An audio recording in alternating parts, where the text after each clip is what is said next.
এই সংবাদপত্র বা প্রিন্ট মিডিয়া যা আছে, আমরা কোনো না কোনোভাবেই কারো না কারো পক্ষপাতিত্ব করি, রাজনৈতিক দলের আমরা পক্ষপাতিত্ব করি।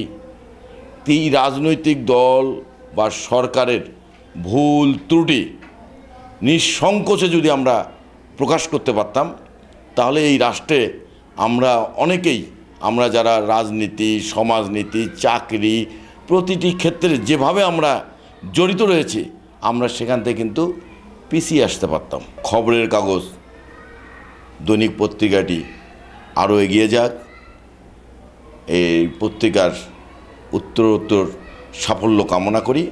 সেই সাথে এই পত্রিকার সৈয়দপুর এবং নীলফামারী জেলা প্রতিনিধি, তার যে প্রচেষ্টা, তার যে নিউজের যে চিন্তাভাবনা, এই চিন্তাভাবনাকেও আমি স্বাগত জানাই।